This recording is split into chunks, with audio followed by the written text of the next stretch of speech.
everybody, welcome back to the channel. I'm really excited today because I get to merge two of my favourite things, books and reading and Formula One. A couple of weeks ago I was thinking of sort of new ways to sort of filter through my TBR. I'm sure if you're a dedicated reader as well, you've got loads of books that you want to get to at some point but not really a way to pick out which ones to read next. And then I thought that it'd be a fun idea to maybe use Formula One to help pick the books I read for the next month. So what I decided to do, because when I had this idea, it was approaching the Canadian Grand Prix, which is on the 9th of June this year. And I thought it'd be a fun idea to sort of assign every driver a book that I wanted to read. And then depending on the finishing order of the race, those would be the books that I'd read in July. At first, I was just going to assign all 20 drivers myself randomly. Then my wife actually suggested a more fun idea that could add some jeopardy to the mix. So what I did was I assigned the top 10 drivers in championship order because theoretically they'd be the drivers most likely to finish higher up in the race, and my wife assigned the drivers in the bottom half of the championship order. So the 10 drivers who'd be least likely to place highly when it comes time to the race. Obviously that changes. A lot of teams have made strides in their car recently, so some people are further down the grid than their current performance would sort of say. But I thought that was a cool idea, so that's what I did. So on your screen now you should see all 20 drivers and all of the books assigned to them. So the top 10 are just typical books that I'd enjoy, so thriller, sci-fi, horror. There is one autobiography in there as well. And then the bottom 10 drivers are books that my wife picked. She did try and pick books that would push me out of my comfort zone, but that I'd also hopefully enjoy. Other than Logan Sargent, that she picked The Wheel of Time, that she knew I'd hate, just for a laugh really, because it's unlikely he'll place in the points because he's not done so in his 1.5 years being a Formula One driver. But anyway, yeah, it added a bit of jeopardy, and I think it'll be a fun way to hopefully try new books. And at the moment, the Formula One season hasn't been the most exciting, I'll be completely honest. Most races, you can kind of guess in advance what driver is going to win, what teams are going to do well. But recently, there have been a lot of changes, like I said, in the cars. Upgrades have been brought that mean a lot of cars are faster than they were previously. And, say for example, you had a race weekend that had a lot of weird shenanigans going on and wet weather, hint hint, that's a bit of foreshadowing, you could get some drivers placing unexpectedly quite high. So that's basically the premise. I made sure that we both assigned and locked in our books prior to the practice sessions because I didn't want us to kind of get an inkling with what teams are going to do well and then adjust the books that way. To be honest, mine I pretty much just assigned randomly, but I think my wife had some more strategy to it. Then when it comes down to the end of the race, the top 10 drivers that finished, those are the books that I'll read in July. I am travelling quite a lot in July, so the first 2 weeks I'm going over to the US to visit my wife's family, so I don't know how much reading I'll get up to. But any books in the top 10 that I don't finish in July will roll over to August, so I'll have to finish them then. Without further ado, let's start recapping the weekend. This won't be like a really in-depth recap, like a lap-by-lap rundown of what went on. I imagine if you actually cared about it that much, you would have already watched either the race or highlights. But it's just going to be a general thing, so you can kind of get an idea of what went on and how we got to the order that we did. So practice, it's pretty straightforward. It's hard to kind of actually tell properly what teams are going to do well based on practice sessions because they all run different simulations and whatever at different times, so you can't really compare them. The only thing that was quite evident was Red Bull, the current Constructors champions, were really struggling this weekend. They also struggled the week before to set their car up in Monaco. Just something about these sort of tracks didn't work well with the car, but that was the only thing you kind of got an inkling about with practice. So going into qualifying, there was a lot of chat that it could be a wet qualifying. Unfortunately, that didn't happen. The rain clouds stayed away during qualifying, but that didn't mean that there wasn't some drama. So there are 3 qualifying sessions. In Q1, the bottom 5 drivers are eliminated. In Q2, the bottom 5 drivers are eliminated. And then in Q3, the top 10 do their times and fastest down to the slowest, that sets the top 10 starting for the grid. Sorry, again, if you want to actually know more about Formula One, I'd recommend watching another video. So in Q1, everyone was setting their laps as normal. Q1 is a little bit boring, I'll be honest, because most of the time it's the exact same drivers that fall out. However, right at the end, like I said, Red Bull were really struggling, which meant that Sergio Perez got into a bit of trouble. And here is Alex Albon then. If Albon can beat Perez, Perez is in a huge amount of trouble once again in the first part of qualifying. Past the wall that he struck earlier on in practice, Alex Albon looking for an improvement. Does he get it? Yes, he does! Up to 4th position, and Sergio Perez falls in to the bottom 5. Yeah. So yeah, Sergio Perez knocked out in Q1 for I think the 2nd weekend in a row. Like I said, Red Bull have been struggling recently, and you know, Perez in particular hasn't been the best for, I don't know, better part of a year and a half, to be quite honest. So that was a big shock. Perez knocked out, but then we went into Q2. Again, everything was going quite normal. Everyone was setting their laps, and the big teams like Ferrari, McLaren, Mercedes and Red Bull were pretty confident that they'd get through, but then Ferrari ran into some problems as well. Carlos Sainz grabs a handful of opposite lock. That Ferrari is not working the way he wanted it to, and at the checkered flag, Sainz is out in the 2nd part of qualifying. It spares his teammate. No, it doesn't. Leclerc's gone. Alex Albon up to 6th position, and the Ferraris inexplicably having claimed victory in Monaco, a bumpy track with slow speed stuff, have come to Montreal and they have found themselves both out. Our most recent race winner, 11th, Sainz in 12th position. I guess we're Yes. So yes, what a blow. After winning the race previously, both Ferraris were knocked out in Q2. So yeah, already you can see that my books are probably not likely to finish in the top 10 at this rate, are they? Anyway, moving over into Q3, this was probably the least exciting drama-wise until the very end. George Russell had already put on like a really great provisional pole lap. Like I said, Red Bull were struggling. Max is a much better driver than Perez, but he was still struggling. Through most of Q3, he wasn't really getting the best out of the car until the very end, where he managed to put in an amazing lap. And something quite remarkable happened. Checkered flag is flying. Max Verstappen out of the final corner for the final time in this session. Can he do enough on new tyres at the end? It's 2nd with exactly the same time.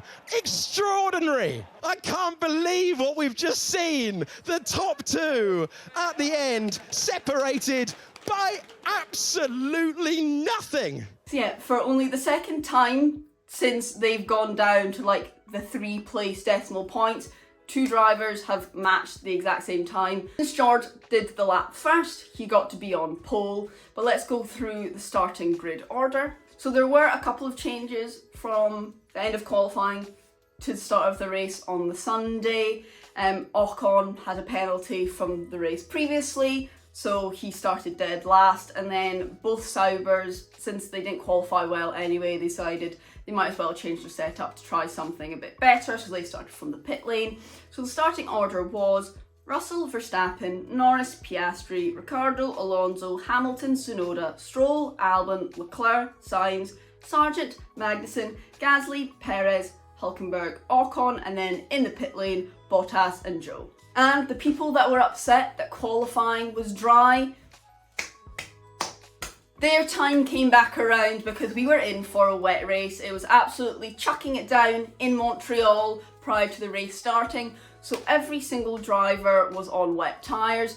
The majority of the grid were on the intermediate tyre, so they work well in sort of lighter to moderate rain. But then Haas, so Hülkenberg and Magnussen, decided to do a gamble, go on the full wet tyres to try and get a little bit of extra grip, extra traction, so they can make some overtakes in the beginning laps. So it was 5 lights and then away we go. They kind of got off to a quite comedically slow start. Obviously no one was really wanting to cause a big accident right away, and they got through the first corner without any incidents. The order at the front was exactly the same as it started. Then in the second corner, Gasly and Perez decided to touch a little bit, but after a little bit of a skid round, they got on their way without much damage, so that was fine.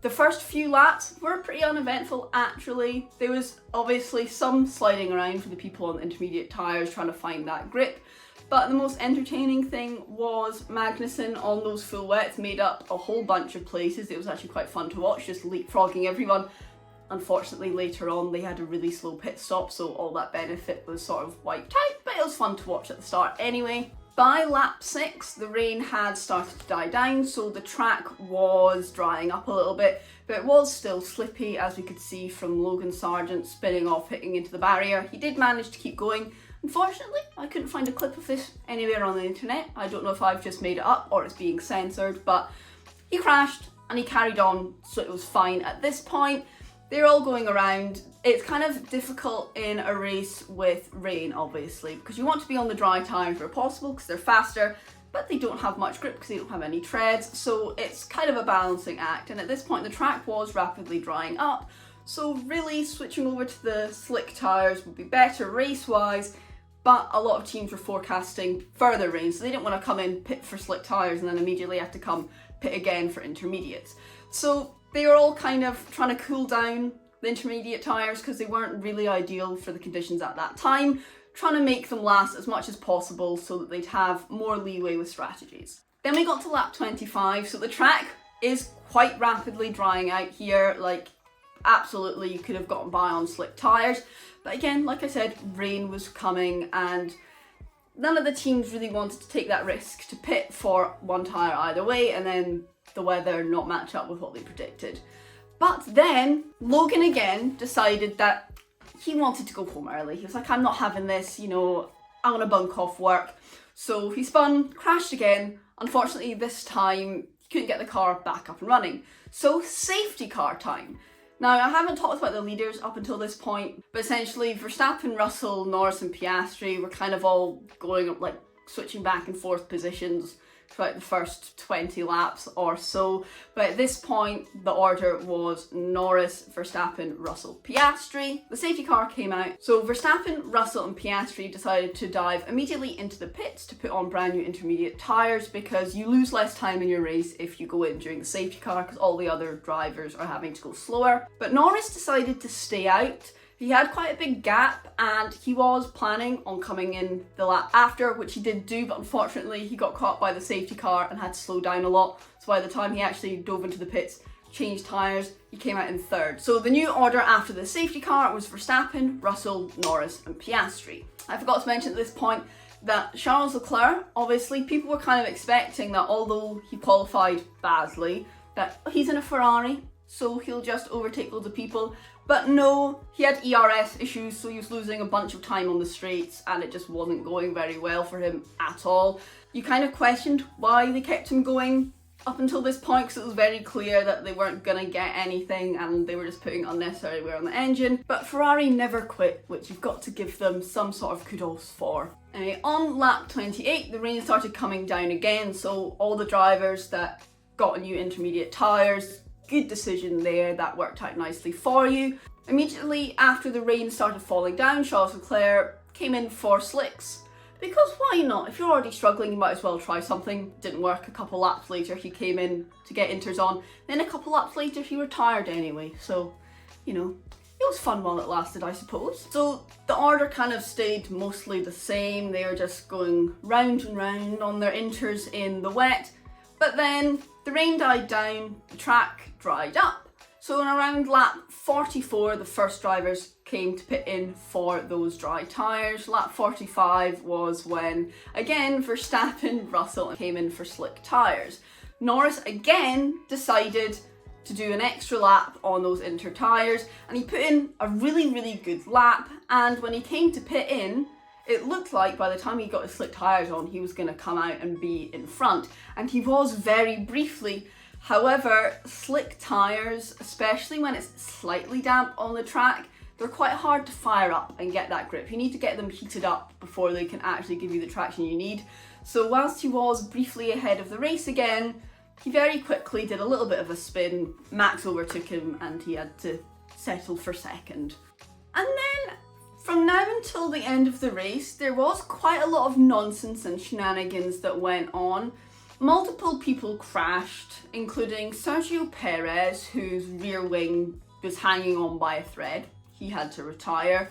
Then Sainz did a big old turn round a corner, hit Albon. They both retired after Sainz had a bit of a wee frolic session around the grass in his car, because again, why not? It's a lovely Sunday afternoon. Russell went deep in a few corners. Tsunoda just decided to cut across a corner and have a wee spin. Russell and Tsunoda managed to carry on just fine, which was good for them, but unfortunately it meant that they did lose quite a lot of positions. But yeah, the end of the race was a little bit chaotic in some regards, but finally we got to the end and Max Verstappen won, followed by this order. So the finish order for the race is as follows. 5 drivers out of the 20 drivers didn't finish the race. Most of them were my drivers, which, you know, it's a bit unfortunate for my books, but it does mean that actually out of the 10 books on my TBR, 4 of them are actually my wife's picks, which should mean that I get to try some new books that I wouldn't already. So the top 10 finishing orders and their respective books were Max Verstappen with Uncle Paul, Lando Norris with A Good Girl's Guide to Murder, George Russell with In These Silent Woods, Lewis Hamilton with I'm Glad My Mom Died, Oscar Piastri with Strangers on a Train, Fernando Alonso with Lessons in Chemistry, Lance Stroll with The Sandman Book 1, Daniel Ricciardo, The Alchemist's Apprentice, Pierre Gasly, The Miseducation of Cameron Post, and then Ocon with Piranesi. And then 11 to 15 was Hülkenberg, Magnussen, Bottas, Tsunoda and Joe, but we don't care about those. They didn't finish in the top 10, so I don't get to read their books. That was the finishing order. Let's very quickly then talk about the books that I'll be reading in July. So first up is Uncle Paul by Celia Fremlin. It's like a murder, thrillery, mystery, but set in a lovely sunny village, which is why I bought the book, getting ready for the summer. Then A Good Girl's Guide to Murder by Holly Jackson. I believe this follows a girl who, there's this crime, murder that's taken place. They think they've got the culprit and he's been charged, but the protagonist investigates for herself to find the true killer. Then there's In These Silent Woods. I don't know too much about this. I'm pretty sure it follows like this father and his child who are sort of living off the grid in a wood, and then some things go down. I think it's a thriller. Don't know. Then there's I'm Glad My Mom Died by Jeanette McCurdy. It's an autobiography, it's very popular. I've been wanting to read this one for a while. It's supposed to be very touching but also quite humorous, so I'm excited to give that a go. Strangers on a Train by Patricia Highsmith, very quickly becoming one of my favourite thriller crime authors. Obviously I've read the Ripley series, but Strangers on a Train is also very popular, so I think that will also be a good one. Then it's Lessons in Chemistry. I can't quite remember the author, but it'll be on there.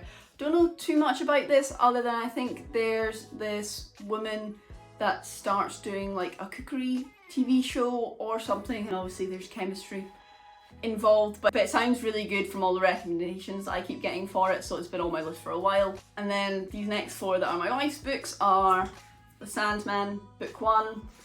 It's a graphic novel, fantasy based. I think I honestly have no clue other than whenever I see her reading it, the graphics look kind of cool but also kind of creepy. The Alchemist's Apprentice by Walter Moores. I have absolutely no idea what this book's about, and I'm kind of enjoying that. It'll be a nice little surprise to start reading it. And then the next one is, if I had to guess, probably the book that I think out of my wife's picks I'll enjoy the most. It is The Miseducation of Cameron Post. I've wanted to read this for a while. I think they made a film with it with Chloe Grace Moretz or whatever. Anyway, this follows this teenage girl who gets caught, I think making out with another girl in a car or whatever, then gets sent to like this old town to live with her grandmother in the middle of nowhere, because that'll cure her, won't it? But yeah, should be a nice, interesting coming of age book. Then last up is Piranesi by Susanna Clarke. I asked my wife to sort of explain what this book was about and what genre it was, because I just assumed it was fantasy, and she was like, yeah it is, but it's also not, and she couldn't really explain it too much, so it'll be interesting. I don't know, I think this and The Sandman are probably maybe the ones that I'm looking forward to reading the least, but you never know, I might surprise myself, so still, at least it's a shorter one. And it'll be at the end, so it'll be probably a nice finish to July. So those are all of the books. Sorry if you came here mainly for the book discussion. Formula 1 is one of my special interests, so I'm gonna blab about it. So thank you for bearing with me with that one. Let me know what you thought of this video. In general, like I said, a lot of the Formula 1 races aren't that exciting this year, so I think I picked a good race for it, thankfully. But I have recently been getting into IndyCar a little bit more, and those races seem to be a lot more unpredictable, so maybe I'll do a video in the future with an IndyCar race picks, my TBR. But like I said, if I don't finish these books in July for whatever reason, they will roll over to August, so I will definitely be reading those and I will give you my feedback on them as soon as I can. But thank you very much for watching this video. If you'd like to leave a like, please feel free, and subscribe if you want to see any future videos. If you have anything that you want to say, comment section is down below. I'll never stop you leaving a comment. Thanks very much again for watching this video, and I'll see you next time. Bye bye!